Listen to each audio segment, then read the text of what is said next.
Good morning, everyone, and welcome to the Michigan Guidelines for the Implementation of Crisis Standards of Care and Ethical Allocation of Scarce Medical Resources and Services during Emergencies and Disasters. Wow, that's a mouthful. Well, welcome, everybody. And on behalf of BCHS, Bureau of Community and Health Systems within LARA, and Department of Health and Human Services, I'd like to welcome Amber Pitts and Lance Gable, who will be hosting this webinar today. Amber, I'll turn it over to you. Thank you, Heather. I am very happy to be here. I am Amber Pitts. I'm with the Michigan Department of Health and Human Services, the Bureau of EMS Trauma and Preparedness. And so I have invited Lance Gable, who is a professor at Wayne State, to accompany me and do a presentation for you all on crisis standards of care. As you know, when we've lived through the COVID-19 response, we have been working diligently on updating our state crisis standards of care annex and creating annexes to our state plan. We've been able over the last couple of years to develop one for skilled nursing that we'll be presenting today, but in addition, we're working on some for palliative care, for for local public health. We've previously had some for hospitals and EMS and legal annexes, and so I would invite you, as Lance goes through his PowerPoint, to visit the plans online and to be able to get familiar with those and what that means for you and your facilities as we hopefully are coming out of the COVID response, but then obviously anticipating any other type of disasters or emergencies in the future as you update your disaster plans. So with that said, I will turn it over to Professor Lance Gable. Well, thank you, Amber, and I want to thank Heather and Tammy and everyone else who helped put this together. And I want to thank all of you for being here today. It's a great opportunity to talk about the work that we've been doing on crisis standards of care and scarce resource allocation guidance. And I'm just going to share my screen here so you can see some slides. Basically, I'll give you a quick overview of what I'm going to be talking about, and then I'm going to probably spend about half of our scheduled time today kind of going through an overview of our guidelines for crisis standards of care and scarce resource allocation during emergencies and disasters. And then we'll have a lot of time in the second half of the hour for questions and discussion. And so looking forward to hearing what questions you have, and please enter them into the Q&A box so we can talk about them later in our time together today. So I'm going to start off by talking a little bit about what crisis standards of care are, and a little bit of the history of this project that we've been working on to try to put together good guidance documents for addressing shortages in medical resources and services that can come up when there is an emergency or a disaster. And I see there's a question about will the PowerPoint be available, and I'll make sure that we share that after this meeting so that people can get these slides and refer to them later on. But I would also encourage you to go to the MDHHS website. On the coronavirus response page, there's a link to all of our guidance documents, and you can see the more lengthy material that we've put together that I'm going to talk about today. So I'm going to spend a little bit of time talking about a little bit of where this came from and some of the process that we've gone through to try to develop these guidelines. But I'm going to spend most of the time talking about the guidelines themselves and kind of the substance of them, what kinds of approaches we're recommending to try to deal with these types of shortages, the ethical considerations, and some of the allocation criteria that we've come up with. And then I'll spend some time focusing specifically on the guidance that we've developed for long-term care facilities, including skilled nursing facilities, and to try to give you a sense of some of the topics that we try to address there as well. So as a little bit of a background, this project actually goes back quite a long time. We started working on guidelines for scarce resource allocation back more than 10 years ago. It was actually initially an idea that we started working on when people were worried about the pandemic flu in kind of 2009, 2010 timeframe. And the idea was to develop a set of guidelines that we could help to advise different types of healthcare settings and just other settings where people were receiving care that might experience shortages of medical resources and services during an emergency like a flu pandemic. And the ultimate goal was to make sure that we could come up with some guidance that would help people think through these challenges before they happened. We really didn't want facilities and individuals and institutions to be faced with these shortages without having thought through how they would respond, without having thought through how they could avoid the shortages in the first place, and without having thought through some of the ethical and practical considerations that might go into making these kinds of really tough decisions, because these can be some of the toughest decisions you ever may face as someone who's providing care. You don't have enough resources to provide those resources to everyone who needs them that you're caring for, and of course that's a terrible situation to be in, but it's a situation that can be anticipated and can be planned for and can hopefully be avoided with some good planning. But even when it can't be avoided, to have thought through how to make ethical decisions about how to allocate those scarce resources was something that we wanted to try to think through and provide good guidance for people around the state of Michigan who might be facing these kinds of concerns. And so we initially developed a set of guidelines about 10 years ago, and that initial set of guidelines was focused a lot more on hospital and EMS settings. And when we were seeing the beginning stages of the COVID pandemic in 2020, we reconvened our work group and decided that we needed to not only update the guidelines that we had developed previously, but also that we wanted to really be more thorough and more expansive in addressing different kinds of settings that might also face these kinds of resource shortages during an emergency or disaster, and especially during a pandemic that we knew was going to be imminent. And so this second phase of the project, we really, I think, developed some very well thought out materials and guidelines and guidance. And included in this set of materials are some of the things we're going to be talking about today, which also provide guidance for long-term care settings. And as Amber mentioned a few minutes ago, also state and local public health departments and other state agencies, as well as hospitals and EMS settings. And the idea is that we want to make sure that the guidance we have here is really broadly applicable and can be used and applied in different kinds of settings that might experience these kinds of shortages. And so that's what I'm going to be focusing on today, is talking about what is in our guidance documents. Also, just another kind of quick bit of history of this project. As we've been doing this in Michigan, there's also been a national effort to develop crisis standards of care guidelines as well. And we've seen a lot of other states working on these guidelines, or these types of guidance documents. We've also seen at the national level some initiatives from the Institute of Medicine and now the National Academy of Sciences, Engineering and Medicine, have put together a series of reports that try to really help think through these issues as well. And they've been informed by a lot of national experts. And so they're the group that originally came up with this term, crisis standards of care. And it's really important to understand this, to think about the guidelines in Michigan. What we're talking about when we're talking about crisis standards of care, we're talking about situations where there's a substantial change in healthcare operations or the level of care that it's possible to deliver in another setting. So, and it's brought on by specific circumstances like an emergency or a pandemic, and it's declared by the government and recognized that this is a crisis. This is a crisis period. There's something going on that makes it impossible to deliver the kind of usual care that we would normally deliver because of shortages, because of disruptions.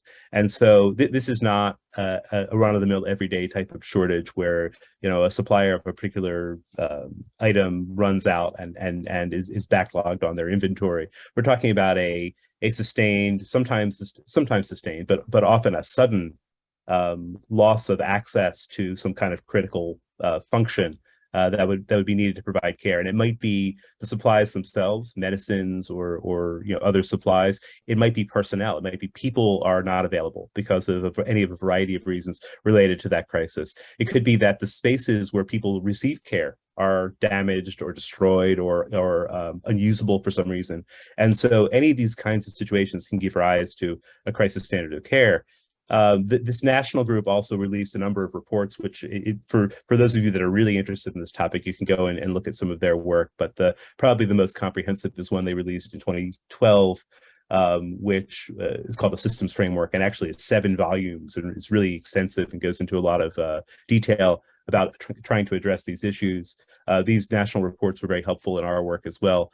And they also have a report that develops a set of indicators and triggers. And I raise this now. I'm going to come back to this in a little bit when we talk about our Michigan guidelines, because we've also developed indicators and triggers, and these are ways that you can kind of track and measure when a crisis that requires crisis standards of care might be imminent, and to get ready to take the kinds of steps and measures that might be necessary to respond to that.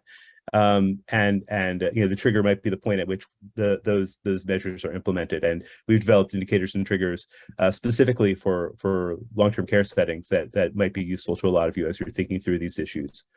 Another way to look at this, and this is a diagram that comes from one of those national reports.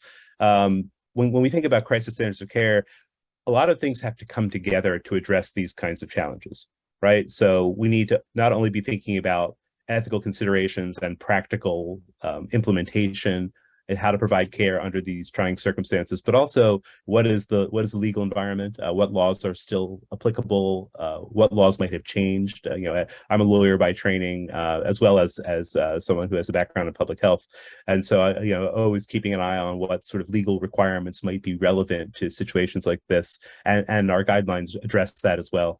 But also thinking about all the different types of settings where these kinds of challenges can occur: hospital settings, public health, long-term care, EMS, emergency management, public safety, etc.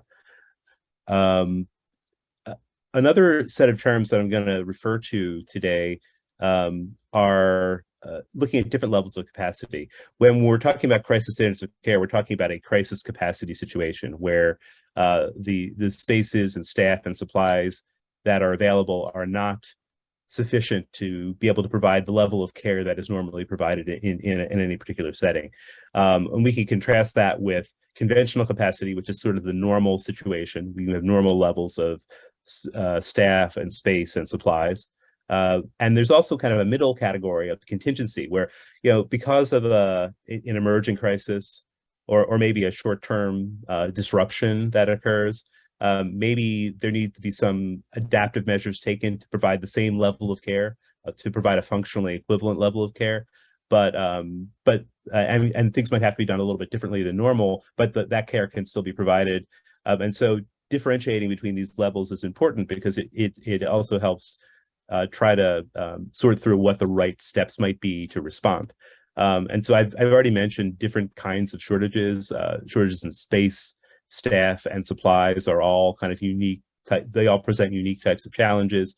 And this chart here, and I'm just going to keep this up for a second to kind of give you a sense. This also comes from that national report, that when you move from conventional standard to a contingency standard, you have to start adapting your operations and how you provide care. And obviously having a good plan in place to be prepared for this is important.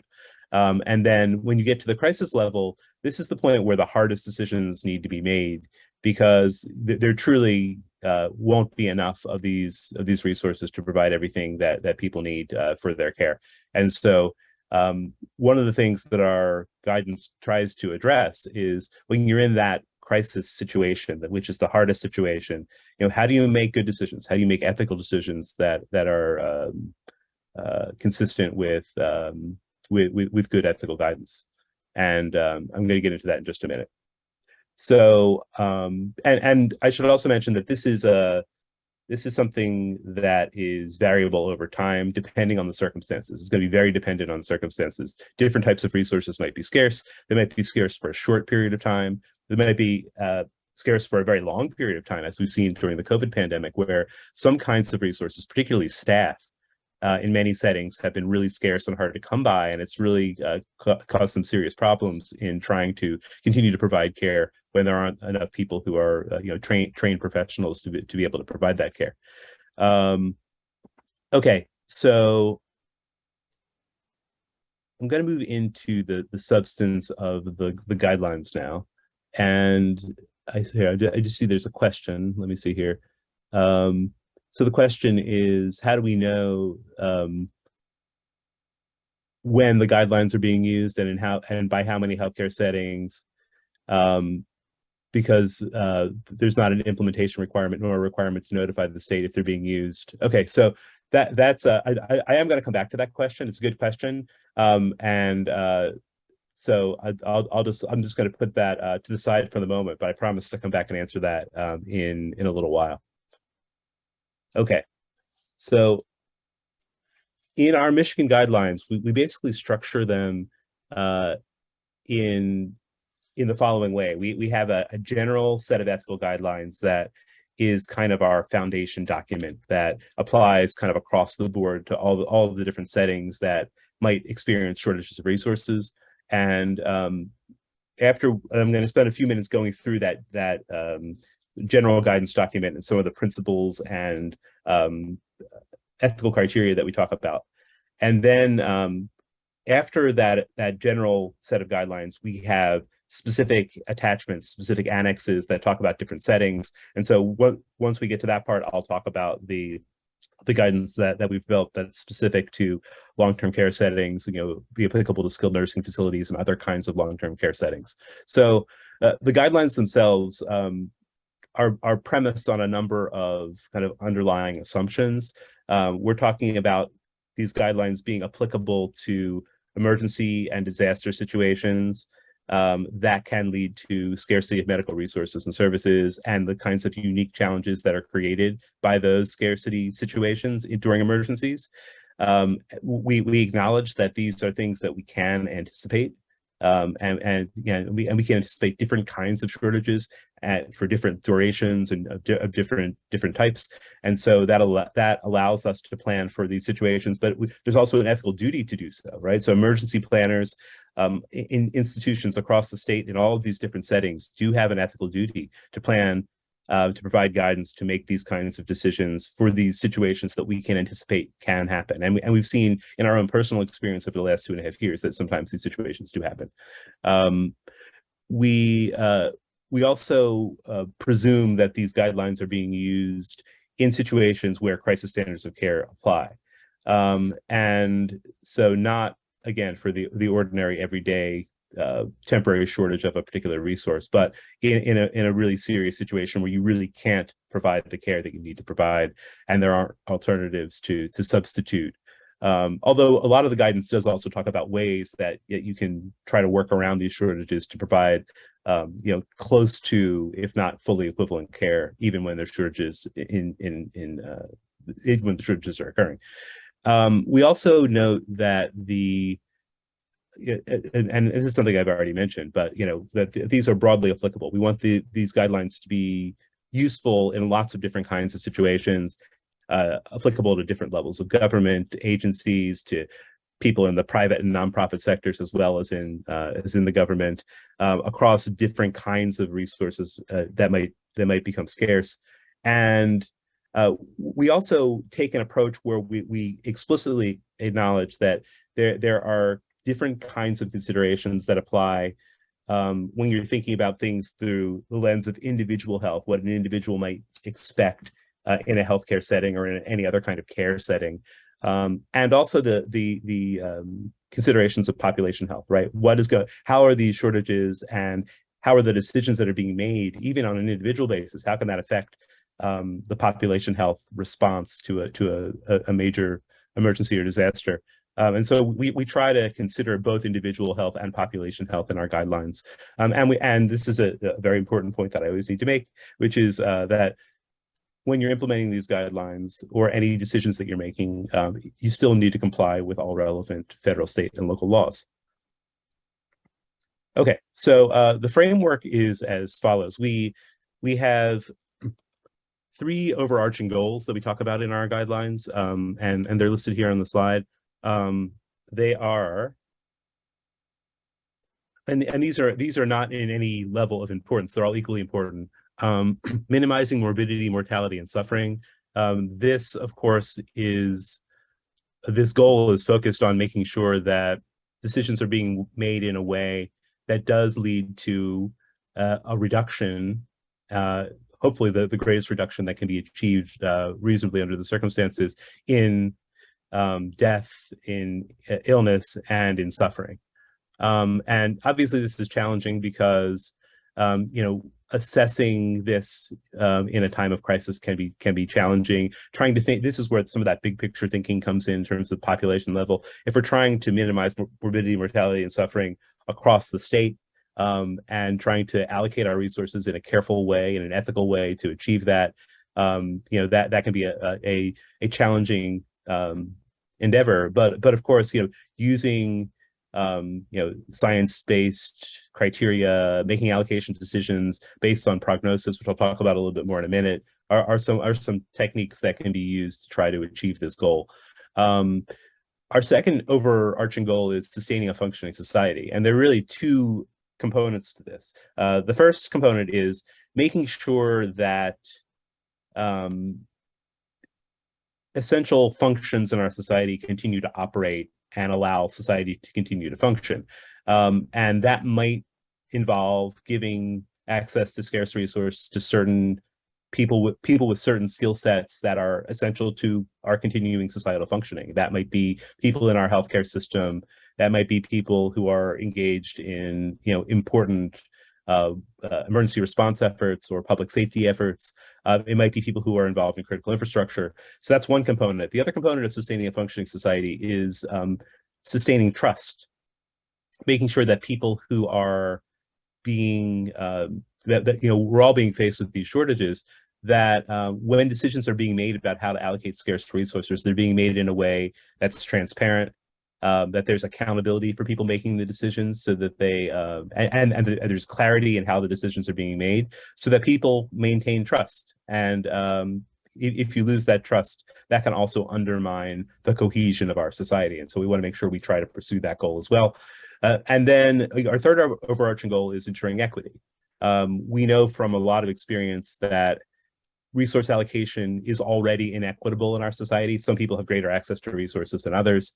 And acknowledging that and knowing that access is already inequitable in a lot of circumstances, thinking about how to allocate the resources, especially when we have scarce resources, making sure that we're considering equitable allocation, we're considering populations that might have less access, and making sure that we don't deprive them of the resources that they need, trying to think about the effects of allocating resources under a particular scheme that might have the effect of shutting people out unnecessarily and inequitably. And so keeping that in mind is an important goal as well.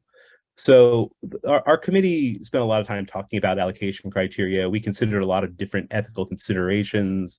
I'm not going to go through these, but I wanted to at least put them on the slide briefly for a moment, so you could sort of see some of the things we talked about. We talked about, of course, these kinds of ethical principles, beneficence, doing good to others, utility, that's kind of maximizing good, fairness, both procedural fairness, having a fair process, and distributive justice, making sure that we're allocating and distributing our resources in a just and equitable way. Thinking about things like transparency and accountability and maintaining trust, having respect for persons and individuals' decisions about their care.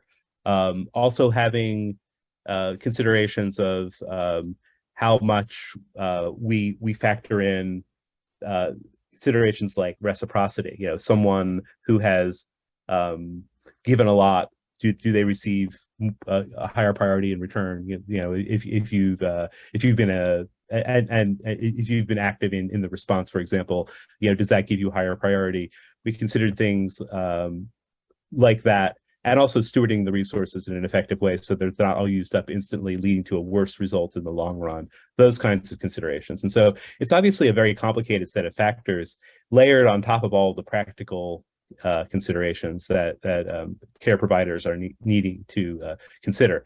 And so what we came up with are a set of allocation criteria that I'm going to go through really briefly right now, that are designed to be guidelines, and obviously they're kind of broad, and there are caveats and different issues that come up with every one of them. But we broadly sorted them into kind of three categories. So we've got acceptable allocation criteria, what we call situation dependent allocation criteria, which mean that they can be used under certain situations, but with some caution, and then unacceptable allocation criteria. And so the acceptable allocation criteria, the first is medical prognosis. And so we say, is ethically acceptable in most circumstances to use a patient's medical prognosis to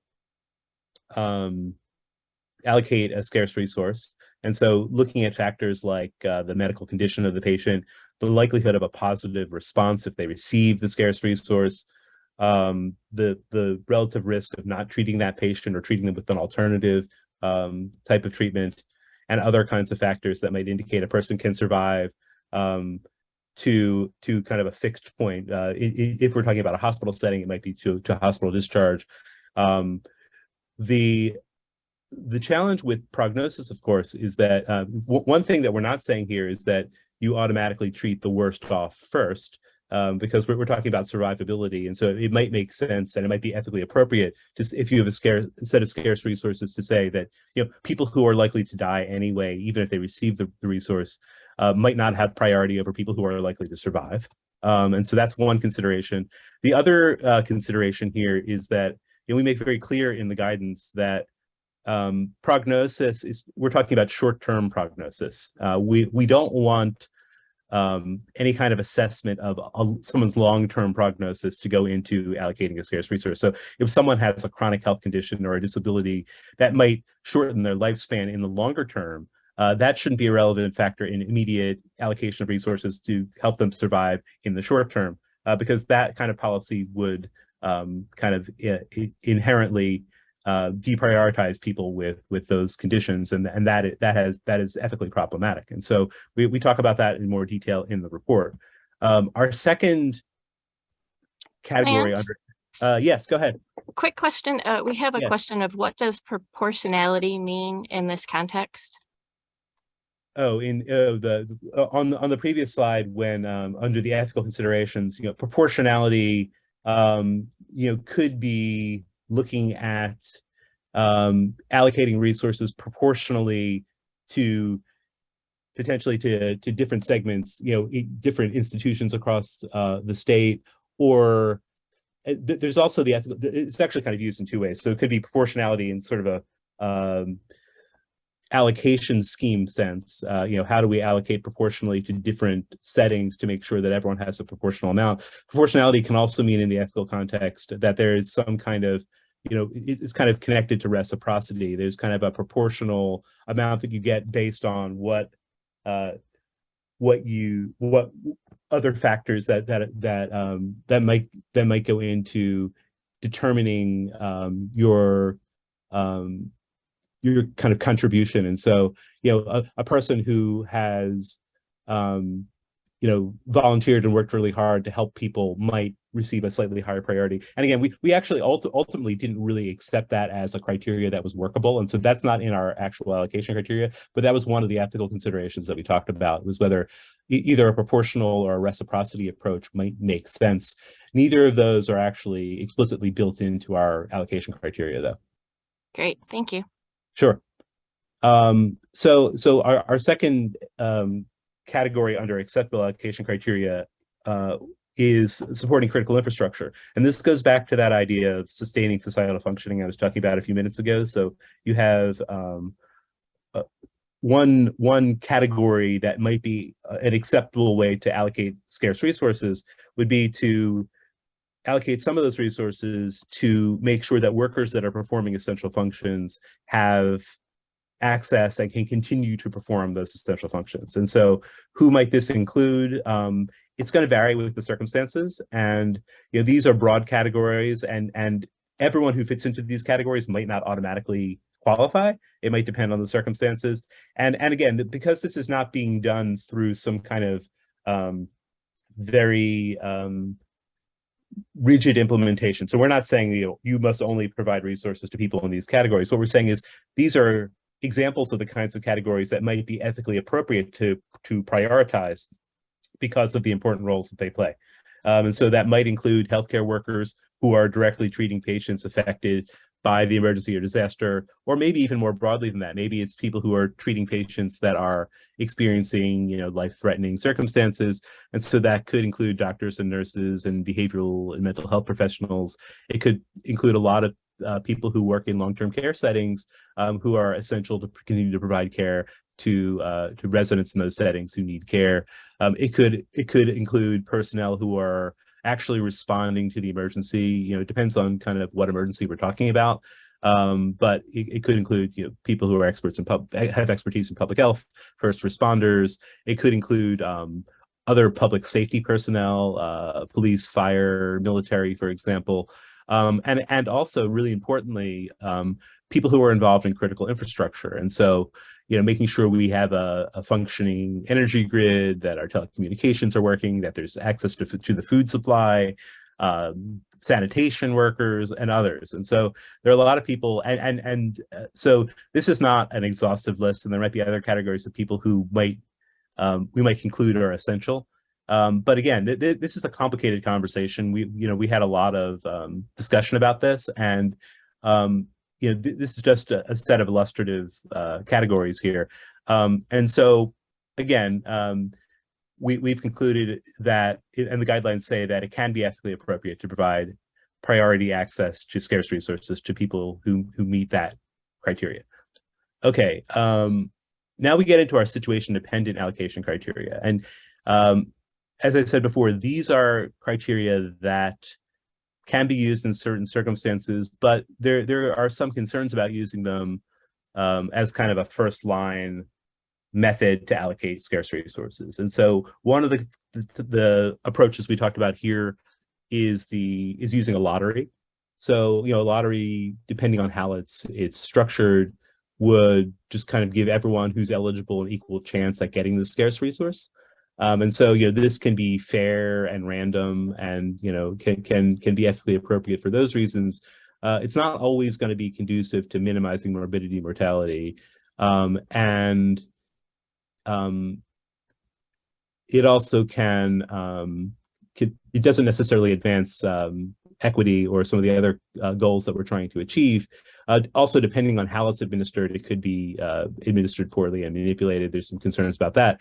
But there are some circumstances where we talk about a lottery maybe being the appropriate way to go, even above prognosis. And this is something we're actually still developing, but we have a working group that's working right now on guidelines for palliative care.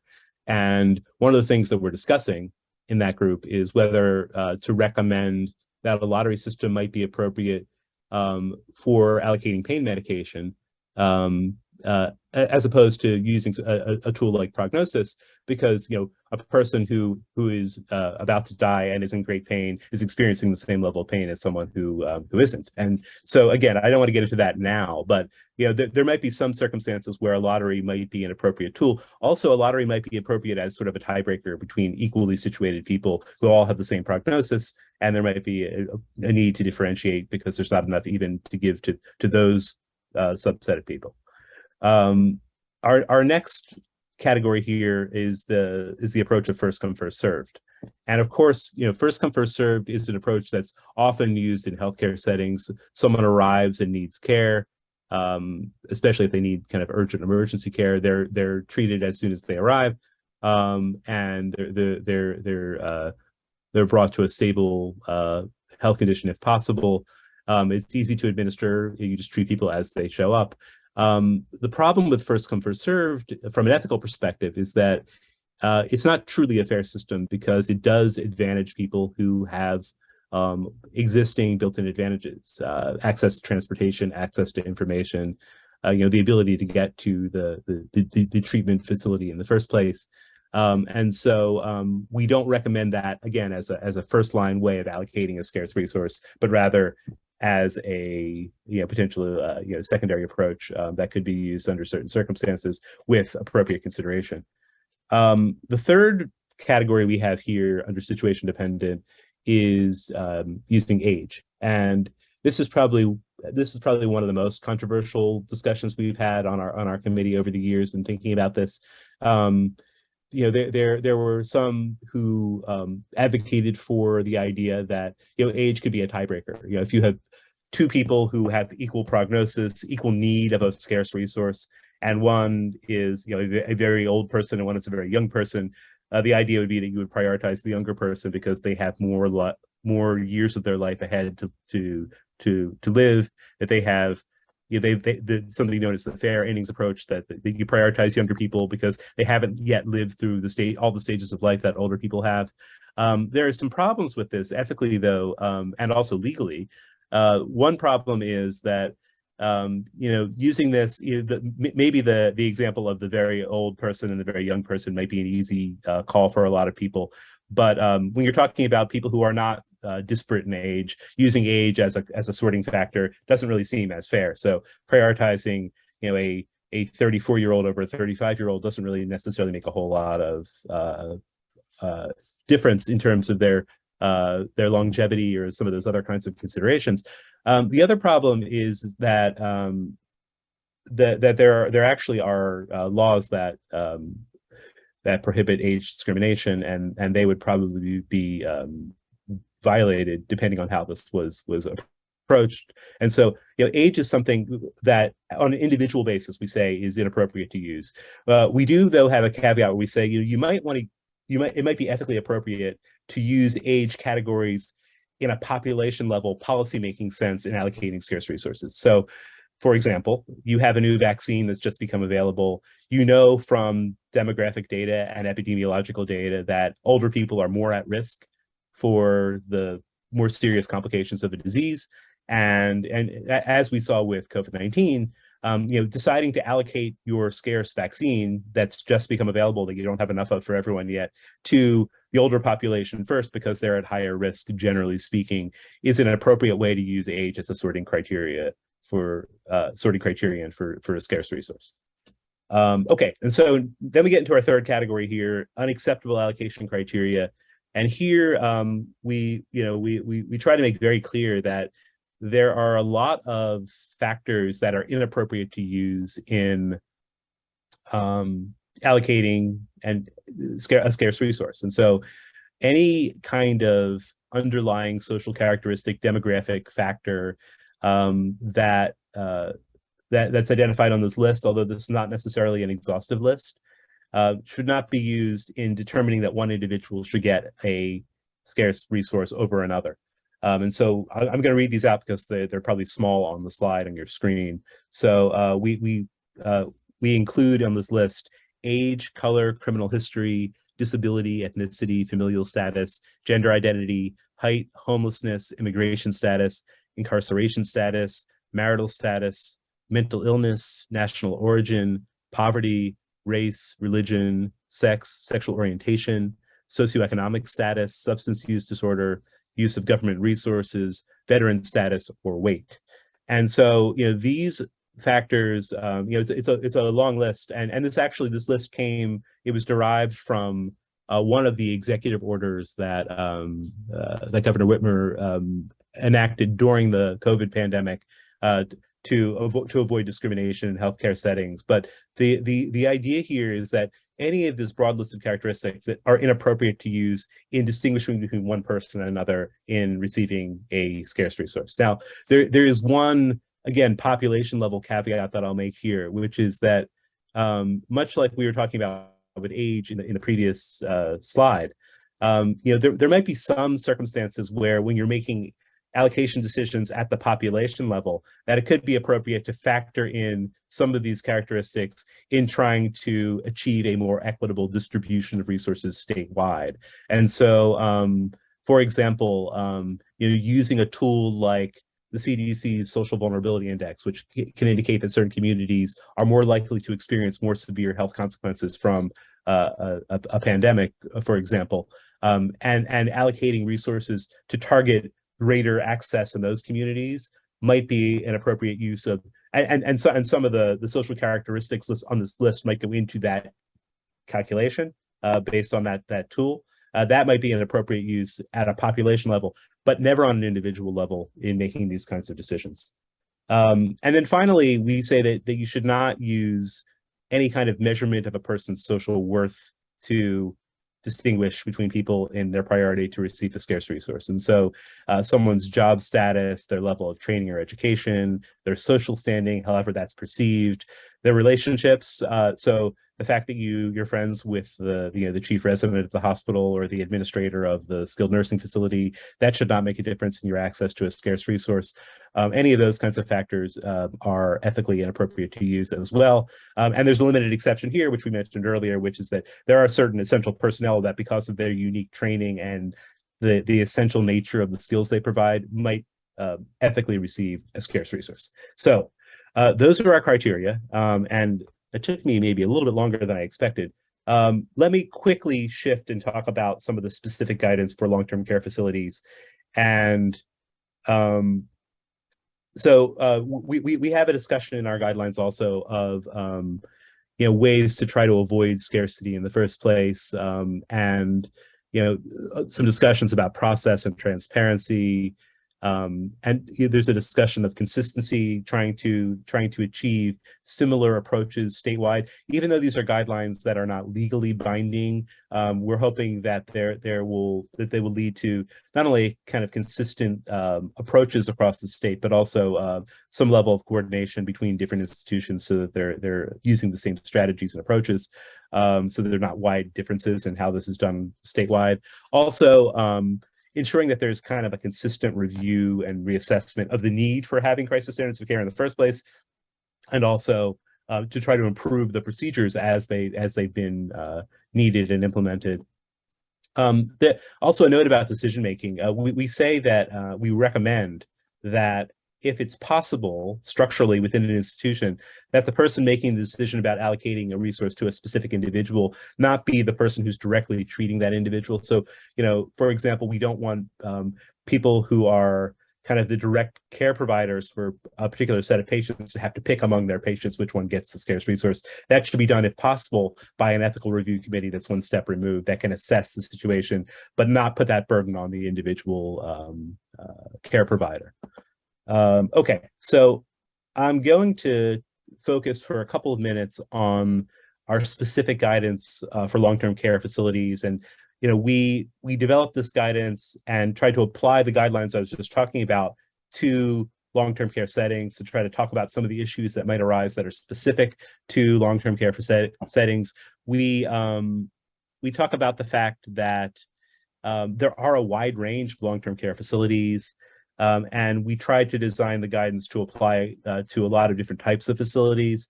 So not only skilled nursing facilities, but also nursing homes, adult foster care, homes for the aged, et cetera.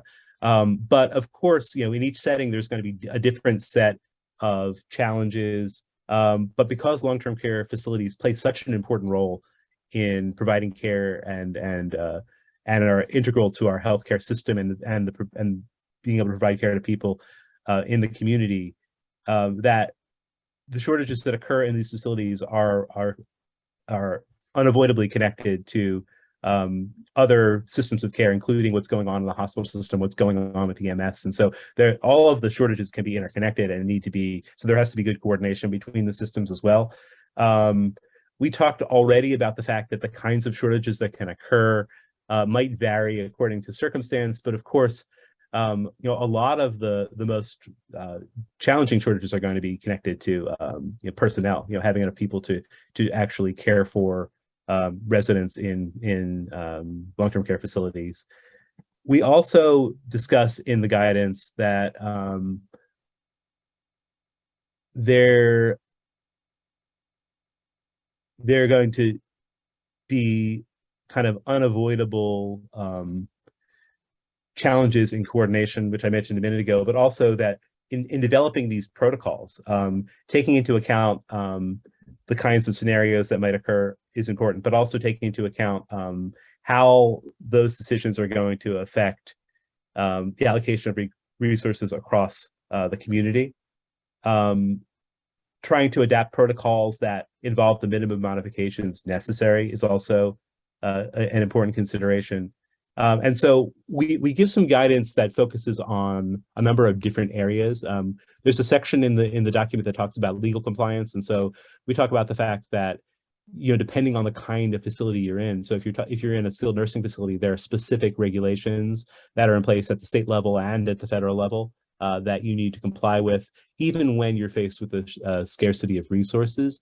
And obviously, it's important to continue to comply with those legal requirements. But at the same time, it's also important to recognize that during some types of emergencies, the legal landscape can change through executive order, emergency orders, either at the federal or state level, that might change some of the ordinary requirements.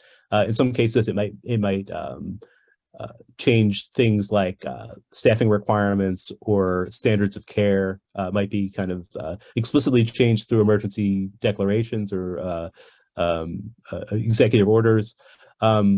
But even if there's not an executive order, the standard of care may change just because of the nature of the circumstances. Standard of care and potential for liability based on meeting that standard of care is dependent on the circumstances that are being faced in a particular time. And so during a crisis where there is a great deal of shortage, that also is going to affect what is expected and the kind of standard of care that's going to be applicable under the circumstances. There's also a number of issues related to the rights of residents and of their family members. And again, that's spelled out in a lot of legal requirements, but also there is some flexibility in adapting those and adapting to a crisis situation that are relevant that we address in the document.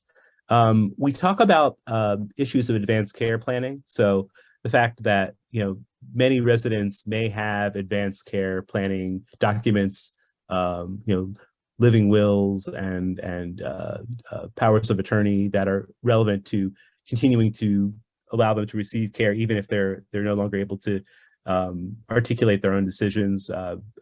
And we talk about some of the challenges under a scarce resource scenario that can arise in this context, including the fact that one possibility is that there might be a greater need to invoke some of those end-of-life decision-making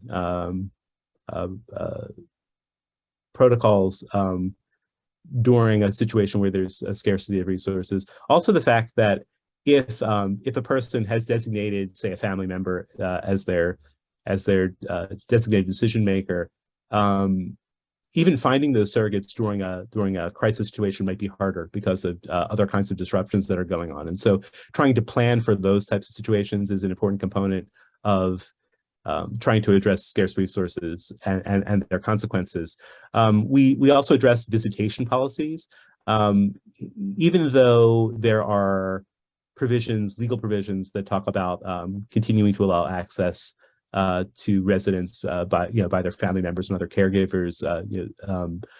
There are exceptions to this during emergencies, and there can be circumstances where it's appropriate to limit visitation, especially for infection control reasons. And we saw some of this during the COVID-19 response. But we also talk about the fact that there might be some kinds of emergencies where not only should visitation not be restricted, but maybe it might be expanded because of the need to provide. And again, there could be some legal concerns about this. But if you have a shortage of staff and family members are able to provide certain minimal levels of care to a resident for a short period of time, maybe allowing the family member there might be ethically appropriate.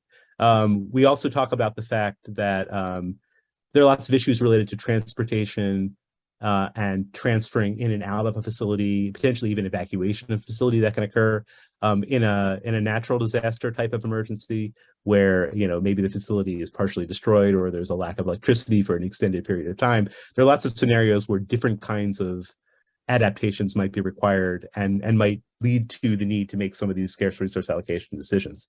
And so what we provide is, in addition to all of this discussion and guidance, is an indicators and triggers table, which also goes through and outlines different types of factors and scenarios. And we kind of go through, we talk about when there are shortages that affect supplies, where that affects staff, that affect the space where people are being cared for.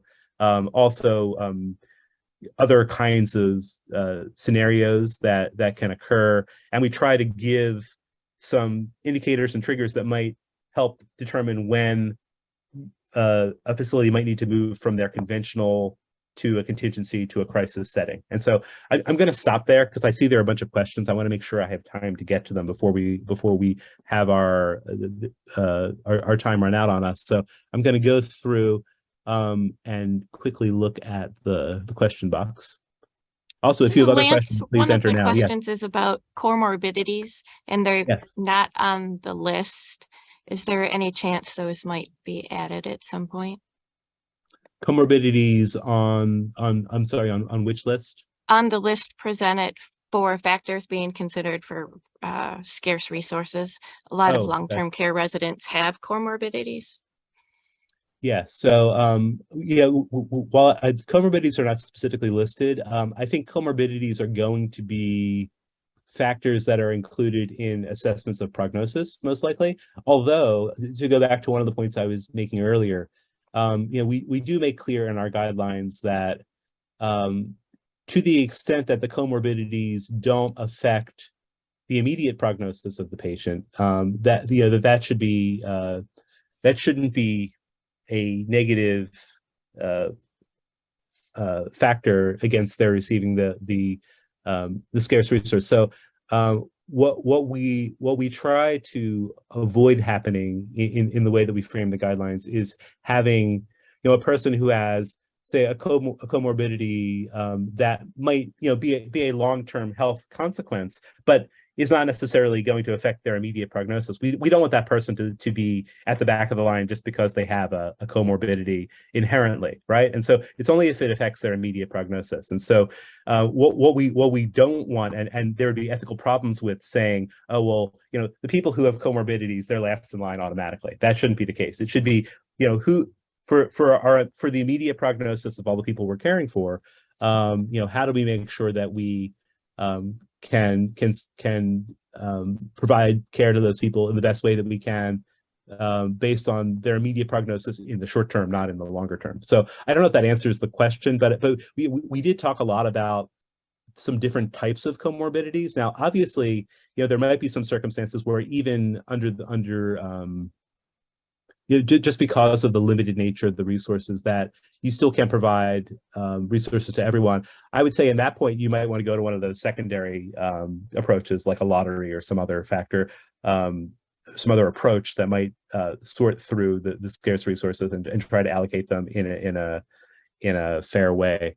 But it's hard, and I think that there might be some kinds of comorbidities that are so acute that it means that the person is not going to survive a very long time, and therefore, but again, it's a lot of this is going to be fact specific, and hopefully the guidance provides some ways to think through those considerations in a useful way. Thank you for that. We have another question. Is there a possibility that these guidelines would become legally binding?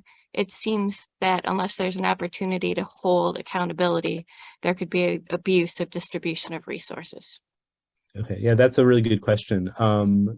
There is always a possibility that they could be, and probably if they were, it would be not through legislation. I mean, it could be through legislation, but or administrative regulations. Actually, more likely to occur through an executive order. So, I could imagine, for example, a governor deciding that that a scarce resource allocation, that these protocols or these guidelines, they could be included in an executive order that would implement them kind of across the state in a consistent way.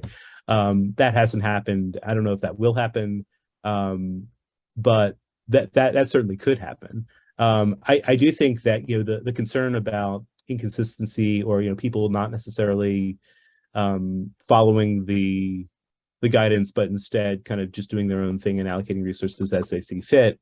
Yeah, obviously that can occur. One of the things that we're hoping for with these guidelines is to kind of prompt the conversation around these issues, and also to create something of an infrastructure where through the healthcare coalitions and through some of the through state and local institutions that are talking about these issues, and even through networks of different through it could be through kind of the skilled nursing facilities across the state could come up with a set of guidelines that is more binding, that are based on these criteria, although we don't have any kind of legal authority to implement them. And so we're putting this out there hopefully as a set of best practices and kind of thoughtful guidelines that people can use. And then if that ends up getting taken and made into kind of a more official, legally binding set of regulations or criteria that are consistently used, that would be probably a good outcome, but it's not one that we really have any control over.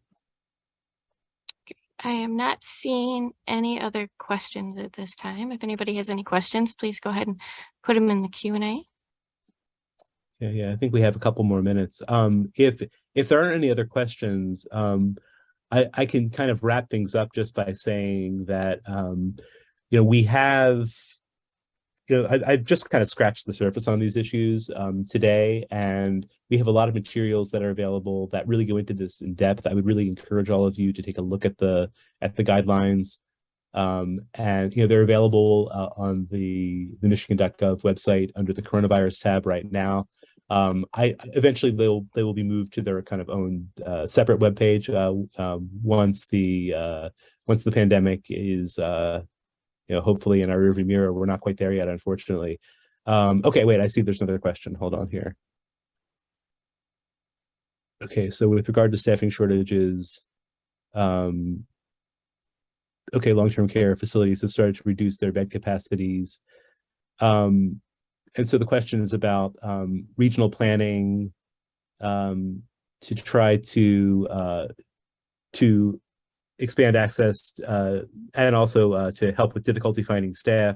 I might ask Amber to answer this question because I know she's been involved with trying to facilitate some access to more staff and greater access across the state. So I'll see if she wants to jump in on this one. Not really. Staffing is definitely an issue at the department. I think many of you know that we've had the emergency teams that we have been able to deploy through the healthcare coalitions. But as you also know, the funding is not going to be there forever. And so there's not a simple solution.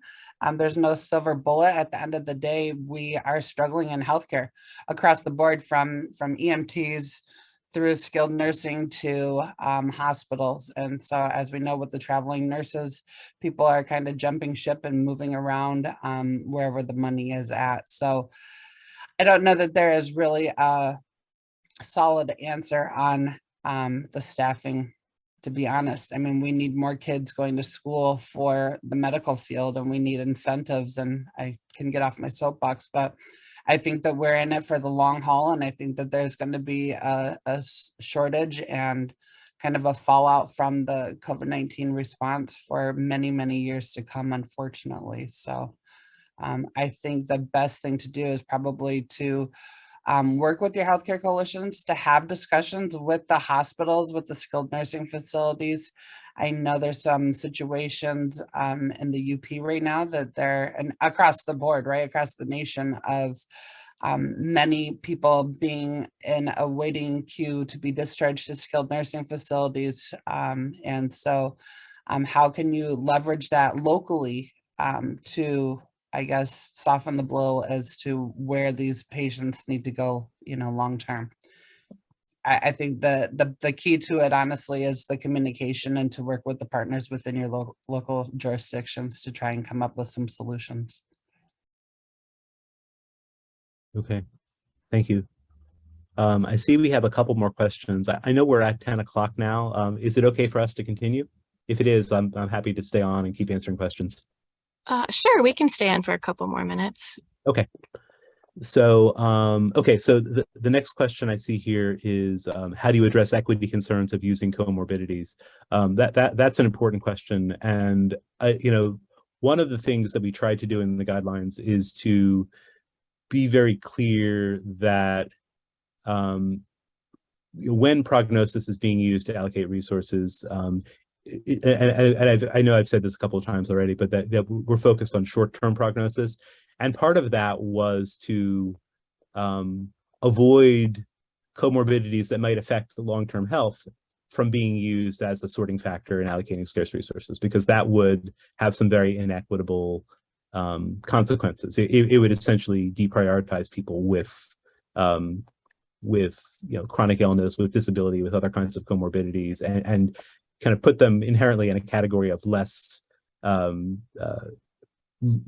likely to receive a scarce resource, and that is ethically problematic. And so that's why when we talk about prognosis, we really focus on only short-term prognosis, ability to survive in the short term.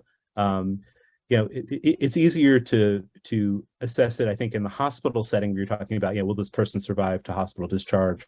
In a long-term care setting, obviously the care is going on for a longer period of time, and maybe that assessment is a bit more complicated. But I do think a planning process and thinking about how those decisions would be made needs to factor in equity and the impact of including any kind of underlying condition like a comorbidity in making that decision. I think it can be very problematic to include those conditions, especially if they're not really going to be affecting the short-term survival of that person. And so that's what I would say about that. I think that it's probably an issue that needs further development, and I hope that as different institutions and facilities consider their own plans about how to deal with these situations, that gets a lot of attention. I see there's another question that there have been huge increases in nurse caregiver patient ratios, and could this or would this prompt crisis standards of care, and how is this mitigated? The ratios are, it kind of goes back to the same problem that Amber was just discussing a minute ago, that there have been these significant staff shortages that have only gotten worse. And I don't think we envisioned that in and of itself creating a crisis that would lead to crisis standards of care, absent some sort of specific emergency that was causing that shortage. And so, but the overall structural problem is a really serious one, and functionally and practically, it does lead to situations where there just aren't enough caregivers to go around. I think that this is an issue where there needs to be kind of either a policy intervention or some other kind of big picture change that provides the resources and provides the incentives to improve that capacity, and that we should be taking steps to avoid that falling on individual institutions to have to switch to a crisis standard because they can't staff adequately the caregiving needs of the patients that they have. And I do think from a legal perspective, those ratios are there are regulatory requirements, and there are also just standards of care. The argument that you suddenly had an unexpected shortage of staff and therefore you couldn't provide an adequate level of care, that could open a facility up to liability. That's not going, in the absence of kind of an explicit emergency that's going on in the community, or even more broadly, that's causing that shortage. It's going to be hard to avoid the legal implications of that as well. And so I think that's a hard problem to solve, but I think it's one that is not necessarily solved by a crisis standards of care protocol. I mean, the protocol might help make decision making and help treat patients or treat residents or people who need care under those circumstances. But I think that ultimately the solution to that problem is something that's bigger than this guidance. That it's more of a structural problem that has to be solved through policy changes. I don't know if that's a satisfying. I don't know if that's a satisfying answer. I am not seeing any other questions. So I would like to thank you for all your work you've done on this, and Amber for reaching out and allowing us to partner with you to present this webinar. Heather Hosey, do you have any closing comments? No, I think that covers everything. Thank you so much to Lance and Amber for presenting today. Appreciate it. All right, thank you. Great, It's a and pleasure to be here. as promised, we will send out the presentation and a link to the webinar once we have everything posted for you. Thank you, everybody. Have a great week.